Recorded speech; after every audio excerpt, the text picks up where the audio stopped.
Bien, en el día de hoy tengo una compañía salvadora, ya ustedes han podido ver que estoy haciendo el programa solo, Lorena Pierre estará conmigo en el día de mañana normalmente, pero hoy ha venido a sustituirla en esta sección de coloquio que hemos movido para el miércoles, Miguel Guerrero. Y ha sido una visita salvadora. Como bateador designado que soy. No al nivel del Big Papi, pero... No, pero bien. Hoy tenemos todo el tiempo del mundo para desarrollar temas locales e internacionales. En esta ocasión hemos decidido comenzar sobre un tema que podría verse que tiene implicaciones regionalistas, pero que tiene un impacto global. Yo pienso, toda persona preocupada por la paz en el mundo tiene que darle seguimiento a lo que pasa en el Medio Oriente y particularmente en el conflicto de Israel y Palestina y esta decisión tomada por Donald Trump, que no va a ser efectiva inmediatamente, pero ya decisión al fin del presidente de los Estados Unidos de reconocer como capital de Israel a Jerusalén y trasladar la misión diplomática que hasta ahora había estado en Tel Aviv a Jerusalén. No será por todo este tiempo, pero sucederá. Hablan del 2020. Exactamente. Sí, definitivamente la medida se mantiene. Sí, porque otro presidente pudiera dar marcha atrás. Yo creo que esta decisión del presidente Trump de alguna forma afecta el papel de los Estados Unidos como mediador en el conflicto en la zona, en el cercano oriente. Y realmente le va a granjear mucha enemistad y mucha adversión a ese país en toda esa zona. Pero la verdad es que históricamente la capital de Israel ha sido Jerusalén. Tuvo que trasladarse a Tel Aviv hace algunos años por los conflictos generados por la creación misma del Estado y la negativa de los árabes de apoyar la creación en una parte de la zona de un Estado nuevo árabe para los palestinos. Como decidió, tras la partida del Imperio Británico de Palestina, las Naciones Unidas en aquella famosa resolución del 29 de noviembre del año 1947. Mira, ha habido más presencia, siempre hubo una presencia judía, hebrea en la zona. Incluso mucho después de la destrucción del Segundo Templo que dio inicio a lo que se llama la dispersión del pueblo judío, que duró 2000 años. Pero eso es un conflicto lleno de problemas que va a ser muy difícil superar. Puede haber en algún momento un acuerdo que permita que los palestinos en Franja de Gaza y en la otra zona se lleven bien con los judíos, pero yo creo que todas esas guerras y todos esos conflictos a lo largo de tantos años han creado unas situaciones que va a ser muy difícil erradicar. No hay fórmulas simples, definitivamente, para un problema milenario, complejo, donde se mezcla como en ningún otro lugar la política con la religión. Así es. Que es una mezcla incendiaria, y este es lo conflictivo de esta decisión, que podría tener razones fundadas en la historia del siglo XX, pero si vemos con un panorama más amplio la dispersión del pueblo judío en el mundo antiguo y la población por parte de otras razas de esa zona geográfica y la ocupación durante milenios también, vemos que un retorno a la originalidad del pasado es imposible. O sea, yo no visualizo una Jerusalén típicamente judía porque la historia, los hechos de la historia han hecho confluir ahí las tres grandes creencias. Por ejemplo, en Jerusalén Oriental hay tres lugares santos para las tres grandes religiones. Sí, la mezquita de Omar. Exactamente. El muro occidental. Correcto. Y el sepulcro. El Santo Sepulcro. Exactamente. Entonces, fíjese usted, estamos en presencia, solamente refiriéndonos a la comunidad de creyentes islámicos, del tercer lugar en importancia, lugar sagrado en importancia, detrás de la Meca y Medina. Entonces, ¿cómo puede usted pedirle a una comunidad de más de 1.000 millones de creyentes que en aras del entendimiento político suprima lo que ellos estiman un derecho religioso, una posesión de un lugar sagrado del origen de su religión, porque desde ahí se narra la ascensión mágica, lo que se conoce como la noche mágica de Mahoma, de la ascensión del profeta. Sí, es un burro blanco. Correcto. Entonces, usted no puede convencer a una comunidad de creyentes con ninguna razón fáctica, práctica, de que ese lugar debe ser ocupado por lo que ellos consideran un extraño. Exactamente. Mira, es un conflicto que está lleno de irracionalidad. De emociones, vamos a decir. No, y de racionalidad. Mira, por ejemplo, todos los días la prensa internacional publica informaciones de que grupos chiitas dinamitaron una mezquita suní, que los suní pusieron una bomba en un mercado y murieron 200 chiitas y todas esas cosas. En Siria se dio, el escenario de esa guerra está lleno de acontecimientos de esa naturaleza. Sin embargo, la primera intifada, incluso la más violenta, que es probablemente la única guerra que Israel perdió porque de hecho la perdió por el sentido sentimentalmente, no militarmente, pero se dio porque Sharon, que entonces a la sazón era ministro, creo que era ministro de Defensa, no primer ministro, pisó el Monte Moria, se puso en la explanada del Monte Moria, donde está en la vecindad de dos mezquitas, que son los lugares más trascendentes y más relevantes del Islam en Jerusalén, que son la mezquita de Osmar o Domo de la Roca, que se ve en todas las fotografías. Y la mezquita de Al-Aqsa, que es incluso mucho más sagrada que el Domo de la Roca. En la tradición y en la leyenda musulmana, pues yo llamo leyenda, también se le puede decir, dice, como tú bien, que tras su muerte Mahoma ascendió al cielo y la cúpula simboliza la parte por donde ascendió montado sobre una mula blanca.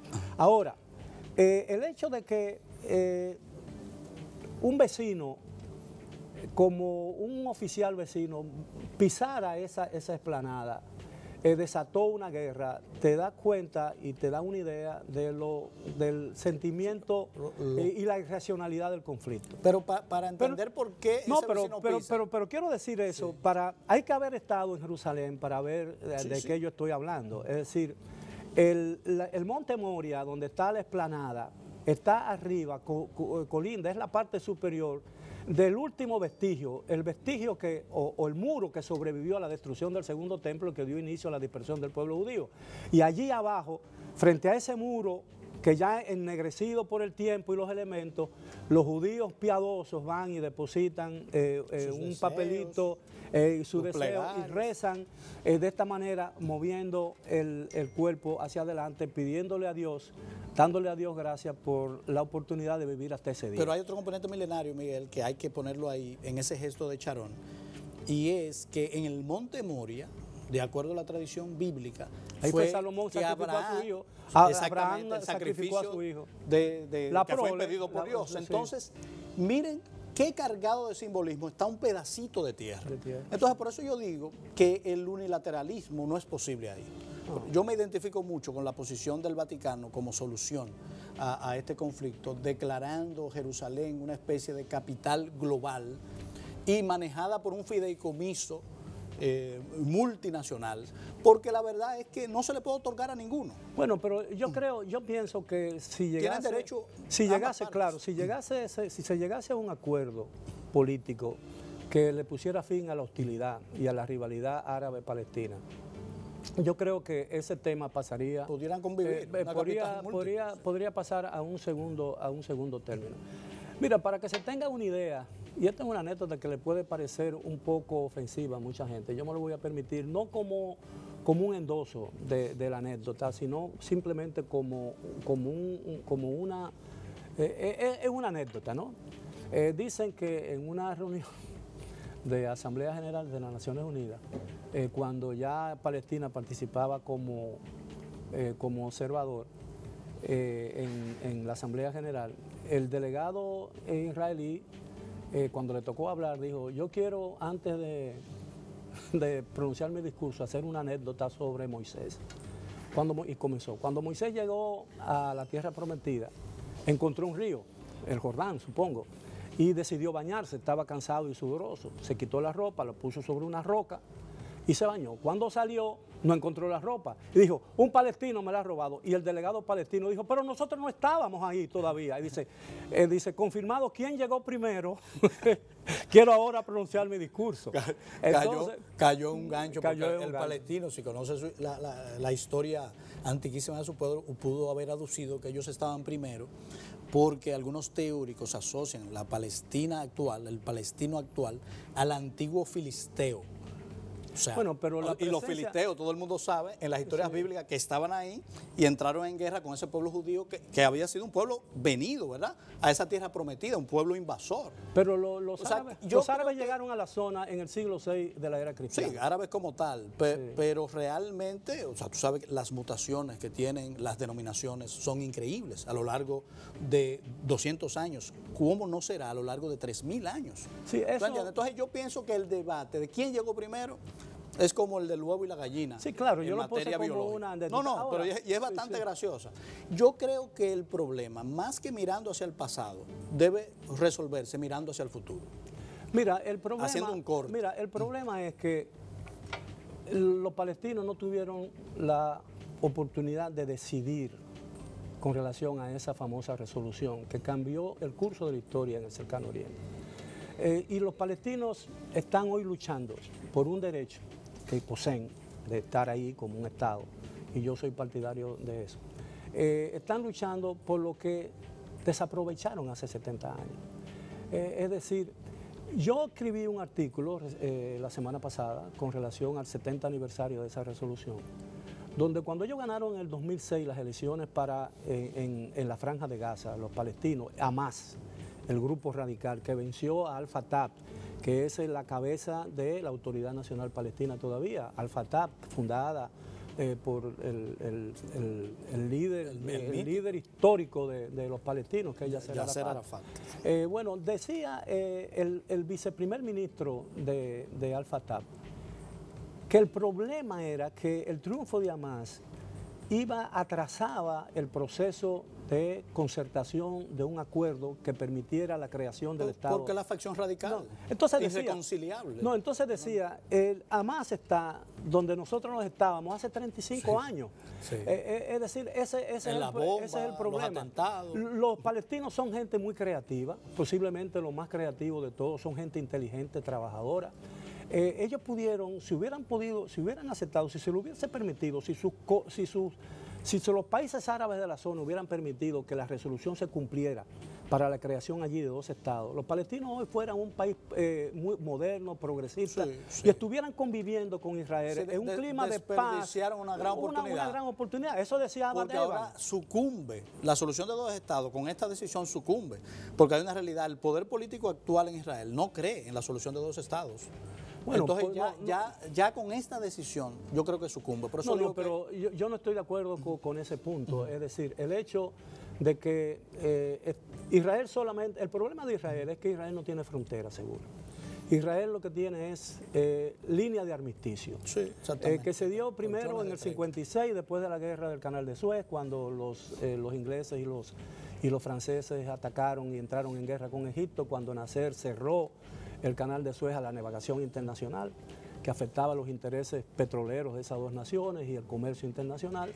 Después en la guerra de los 6 días, donde incluso Nasser, que era un belicista empedernido, para decirlo de esa manera, expulsó el equipo militar de Naciones Unidas que estaba cuidando la frontera entre los 2 países para evitar una nueva confrontación, ocupó el Sinaí, y los israelitas se vieron ante la imposibilidad de quedarse quietos, ¿no? Y atacaron y destruyeron y respondieron. Entonces, el problema es que... Y capturaron los territorios que hoy están en disputa. No, al contrario.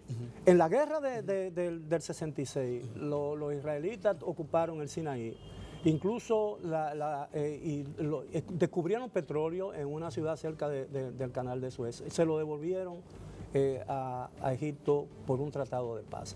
Entonces, hay que ver, por ejemplo, que de cualquier punto, de cualquier capital del estado vecino, tú llegas en un Mirage o en un avión F-15, lo que sea, en 10 minutos a Israel. Sí. Entonces, es un país que necesita... Es inseguro, y más con unos adversarios que tienen como objetivo su eliminación, su desaparición como Estado. Entonces, yo lo que digo, lo que es fundamental, que mucha gente que detesta a Israel, por llamarlo así, cree que Israel no tiene derecho a una coexistencia, a vivir siquiera. Están equivocados. Están equivocados. Sí. Yo lo que creo es que mientras más persista, y Hezbollah y todos los grupos y algunos gobiernos incluso del área, radicales, entiendan que Israel tiene que ser arrojado al mar y todos los judíos merecen morir en otro holocausto, no va a haber una solución, porque los judíos están obligados a defenderse. Claro. A defenderse. Estuvieron a punto el problema de Israel es que ha ganado todas las guerras en la zona. ¿Y qué ha conseguido? Más repulsa y, sí, más inseguridad sí. A nivel internacional. El día que pierdan la primera... han sido guerras defensivas. Sí, claro, guerras defensivas. Ellos tienen mala prensa como abusadores, pero son guerras defensivas. No, pero además, el día que pierdan la primera guerra, ahí desaparece Israel, de acuerdo con la hostilidad de los países árabes. Entonces, yo pienso que es necesario que la comunidad internacional, la ruta que había trazado los 4 socios, Naciones Unidas, la Unión Europea, Rusia y Estados Unidos, tras la conferencia de Oslo en 1992, aparentemente parecía que ya se había llegado a un acuerdo y al final, cuando todo parecía resuelto, los palestinos se echaron para atrás. Es decir, están perdiendo nuevamente una oportunidad. Y decía Evan, que fue un famoso canciller israelí, que el problema de los palestinos, y no lo tomen como una cosa ofensiva, yo lo estoy diciendo como un hecho histórico, es decir, no pierden oportunidad de perder una oportunidad. Sí. Y eso a veces creo que esa frase se nos aplica a nosotros muchas veces en cuanto a y es por la división interna, porque hay una gran franja palestina que quiere un acuerdo y otra gran franja radical que quiere la desaparición. Bueno, pero Israel está en negociaciones de hace muchos años con la Autoridad Nacional Palestina. Sí. Y el hecho de que esté en esas conversaciones indica que una parte importante también quiere un acuerdo de los israelíes. Quiere un acuerdo con Israel. Y eso es lo que me preocupa. Y cerramos esa discusión, yo creo que con una interrogante. ¿Qué causará esta decisión de Estados Unidos al futuro de un posible acuerdo entre Estados Unidos? Bueno, yo creo que dificulta el proceso de paz. Sí. No ayuda en nada. Me parece que es una decisión inoportuna, que viene en el peor momento, cuando se está haciendo, incluso los Estados Unidos está haciendo un esfuerzo para aumentar su participación y su liderazgo en la zona. Eso realmente va a crear problemas. Trump, según leí, no sé si eso responde a una realidad, llamó a varios presidentes y Macron, el presidente de Francia, le advirtió que eso podría tener consecuencias muy negativas, incluso no solo para el proceso de paz, sino por la presencia de Estados Unidos en la zona. Bueno, vamos a ver, nos vamos a mantenernos expectantes, vamos a ir del panorama internacional al panorama local para valorar una decisión bastante contradictoria del grupo denominado Marcha Verde. Yo quisiera decir que es un grupo dentro del grupo, porque yo he marchado. O sea, yo me he vestido de verde y he marchado, pero yo no me identifico con esas posiciones radicales que bien intencionadas, pero procuran la interrupción del orden constitucional de cualquier manera. O sea, yo me identifico por una lucha en contra de la impunidad y la corrupción sistémica, no personalizada, porque yo sé que la solución no es cambiar a un hombre, sino cambiar una cultura. Yo quiero que tú me valores esa petición de juicio político. ¿Quién se puede oponer a una iniciativa de la sociedad civil para mejorar el clima de lucha contra la corrupción y la impunidad? Que son vicios y prácticas, y son vicios que hemos venido arrastrando en la vida política nacional desde la misma fundación de la República. El problema del juicio político, tú lo analizaste muy bien en tu comentario, analizando los titulares de los periódicos, es que no tiene ninguna base, porque la Marcha Verde es un grupo amorfo. Exactamente. ¿Quién preside? ¿Quiénes integran? Ciudadanos. Es todo el mundo y a la vez es nadie. Sí, porque es una expresión de una parte importante de la sociedad dominicana, de la sociedad civil, pero ¿quién es responsable por ella? ¿Quiénes lo dirigen? ¿Quiénes la financian? Y ahí hay evidentemente, crea suspicacia el hecho de que cuando tú analizas bien lo que tú recibes y lo que ves a diario, se ve que hay una maquinaria muy aceitada, funcionando a la perfección. Mira, yo he visto cómo actúa porque he participado en muchas de sus reuniones y es un movimiento bonito y alentador porque fue capaz de movilizar a una proporción importante de la sociedad en un tema que estaba relegado por años. Pero yo pienso que precisamente los bienintencionados de los ciudadanos que marcharon, como no están bien organizados, perdieron la batalla interna dentro del movimiento de grupos organizados que nunca han tenido muchos seguidores, pero como están bien nucleados y saben capitalizar las situaciones, se metieron dentro de la Marcha Verde y han logrado controlar la imagen simbólica del movimiento con sus actitudes radicales. Y han hecho que mucha gente se retire. Los que, bueno, no me gusta usar el término conservador, aunque yo considero que ser conservador no es nada malo. Vamos a decir, las personas prudentes, aquellos que como yo se identifican con una reforma, con un cambio del modelo, pero no necesariamente se identifican con posiciones tremendistas que buscan la interrupción del orden constitucional. Mira, yo leí hace mucho tiempo y hubo un segundo comunicado suscrito por un grupo de intelectuales y abogados de la República Dominicana pidiendo el juicio político y la renuncia a la destitución casi sumaria del presidente Danilo Medina y la convocatoria inmediata a elecciones adelantadas. A mí me extrañó mucho y me causó mucho interés esa petición porque ese documento estaba firmado por intelectuales que conocen bien la historia dominicana, que conocen la Constitución y por abogados. Sí. Y todo el mundo sabe que si llegara el sistema presidencialista dominicano, como todo sistema presidencialista, está protegido por decisiones o por hechos fortuitos, es decir, la desaparición del presidente por enfermedad, por inhabilitación, por cualquier cosa. Entonces, por eso hay un vicepresidente para sustituir al presidente de la República. Ahora yo le digo a toda esa gente, porque hay elementos dentro del propio partido de gobierno que está interesados en el éxito de eso y en la destitución del presidente. Ahora yo le digo a esa gente, bueno, suponiendo, vamos a dar por un hecho supuesto. No hay madera aquí, ¿no? Para yo tocar porque... Ahí abajo. Porque no quiero, por ejemplo, a mí me preocupa el hecho de que de un movimiento de esa brusco, de esa naturaleza, pueda destruir todo, a mí me preocupa todo el sistema y pueda crear una situación de caos. Me preocupa la impaciencia. No. Y difícil, una situación de caos difícil de superar, ¿no? Y de controlar. ¿Qué pasaría en el caso hipotético? Y yo lo digo, y no estoy fantaseando, ¿no? Me voy a la realidad. ¿Qué pasaría en el caso hipotético de que el presidente, por cualquier razón, sea invalidado, sea invalidado o decida irse, ¿no? Porque entiende, bueno, que la vicepresidenta de la República asumiría el cargo. Entonces, ¿qué pasaría? Queda vacante el cargo de vicepresidente. Según la Constitución de la República, el Congreso o el presidente en ejercicio, en funciones, tiene que convocar a las cámaras para escoger a un vicepresidente. Así es. Entonces, con el control del PLD, de ese Congreso, y con la situación que generaría lo interno del PLD y del PLD frente a la sociedad dominicana, ¿qué haría el PLD en ese caso? Fortalecerse políticamente. Claro. Entonces, ¿qué haría? ¿A quién tú crees que escogería como vicepresidente de la República? Recurrir a una figura de experiencia. No, ¿a quién tú crees que escogería? Leonel Fernández. Bueno, entonces, ¿qué pasaría? Leonel Fernández, que ha sido 12 años presidente de la República, va a ser subalterno y vicepresidente de alguien de su esposa. Bueno, no, ella renunciaría. Posiblemente. Y él subiría a la presidencia de la República. Ese es el cuadro. Es un panorama probable. Probable. Bastante probable. Sí. Ese es el panorama que yo he dibujado y que he puesto. Dice, bueno, pero nadie ha pensado en esto. Pero a mí me preocupa otro panorama también probable. Y es que imaginemos, pero además, imaginemos que la lucha... Pero suponiendo, serían 11 años más de Leonel Fernández. Sí. Porque este periodo, los 3 años que le quedan, no se le contaría. Y vamos a decir, o sea, no creo que la Marcha Verde quiera eso. No, claro. Entonces sería estar construyendo el escenario ideal de lo que precisamente estamos tratando de evitar. Exactamente. Pero hay otro escenario que me preocupa y la historia dominicana está llena de eso, que es el escenario del caos y la anarquía.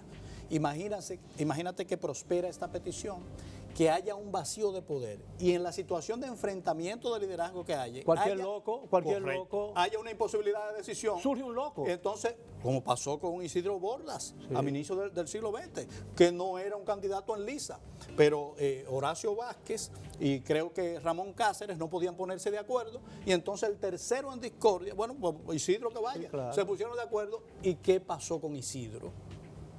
Ah, bueno, Isidro, que al principio parecía un hombre decente y digno y respetuoso de las leyes, los cantos de sirena lo convencieron de que él podía perpetuarse en el poder. Y quiso continuar. Y entonces, el desastre que la historia dominicana nos ha enseñado, aquí tenemos que apostar al cambio institucional trazado por la Constitución.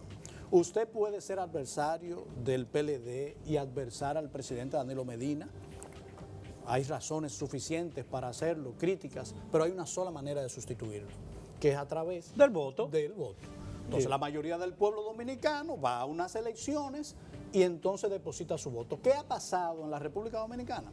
Que en los últimos procesos electorales, mayoritariamente, esa población se ha decantado por el Partido de la Liberación Dominicana y la minoría, con todo el disgusto que quiere, bueno, tiene que aceptar que hubo un mecanismo democrático de decisión. Eso va a cambiar cuando el voto mayoritariamente vaya depositado a otras organizaciones políticas. Esa es la democracia. Mira, hay una discusión alrededor de si la elección de los candidatos, especialmente del presidente de la República, se hace por un sistema abierto de elección, de primaria. Mira, yo te voy a poner un ejemplo de que sería más fácil para el presidente. Lo primero que quiero decir es que si mientras por el tono de la rivalidad y por la forma en que esa rivalidad ha ido creciendo a lo interno del PLD, la insistencia de los leonelistas de que el expresidente Leonel Fernández sea candidato va a obligar a Danilo Medina a ser también el candidato. Muy probablemente. Eso es una realidad. Sí.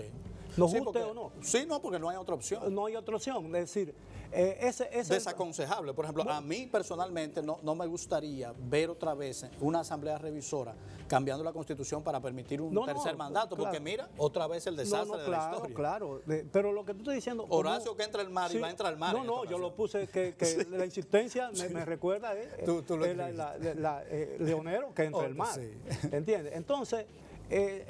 a veces la irracionalidad, yo pongo como un ejemplo de lo que es la irracionalidad en la política, un pasaje que leí en un libro de Dominico Lapierre, que para mí es el mejor escritor de los últimos 50 o 60 años, que se llama Esta noche de la libertad. Esta noche de la libertad es un libro que narra el proceso de independencia de la India, es decir, la partición de la India, donde los ingleses finalmente abandonaron y se acabó el imperio, ¿no? Y su presencia en la India se terminó después de una presencia verdaderamente cruel, avallazadora y violenta, y cruenta sobre todo. Cometieron muchísimos actos, muchísimas atrocidades. Ahí Occidente dejó de ser... Rodó por los suelos. Rodó por los aires. Y realmente fue una independencia por cansancio moral. Por cansancio moral. Entonces, cuando se declara Lon Mountbatten, el vizconde o el conde de Birmania, hoy en Myanmar, ¿no? Fue el último virrey en la India. Y cuando se decidió la partición entre musulmanes y hindúes, se hizo un inventario de todos los bienes de la corona en la India, que iban a ser parte, que iban a pasar a ser propiedad de los dos nuevos estados, India y Pakistán, ¿no? En el palacio del virrey habían 3 espadas de oro. Se hicieron un inventario, según el autor escrupuloso, se hizo un inventario incluso hasta de las escupideras. Una para Pakistán, otra para la India, una para Pakistán, otra para la India. Al final había 3 espadas de oro en el Palacio del Virrey. Una para la India, otra para Pakistán. Entonces, ¿qué hacemos con la tercera? Y la comisión de ambos países tuvieron 3 días, 4 días discutiendo para quién pertenecía esa tercera espada. No se pusieron de acuerdo. Entonces el representante del Virrey dice, bueno, pues yo me quedo con ella. Me quedo con ella. Dice, perfecto. Perfecto, es decir, era que tú no te quedaras con ella, ni que yo me quedara con ella, y que cualquiera se pudiera quedar con ella, con tal de que tú no te quedaras con ella. Y esas pasiones no son positivas y no contribuyen. Ese es para mí un típico ejemplo que retrata cuando la irracionalidad se impone en una discusión e impiden que las cosas se hagan con justicia y con ecuanimidad y con equidad, ¿entiendes? No podían partir. Sí. El objeto no serviría. No serviría, pero podían llegar a un acuerdo de otra manera. Bueno, quédate tú con esa espada. Un tercero. Sí, quédate tú con esa espada que yo me quedo con otra cosa. Eso siempre pasa, el tercero en discordia. Gracias, Miguel. Como siempre, ha sido un placer, muy aleccionador, entretenido y educativo. Amigos, vamos a seguir con más contenido.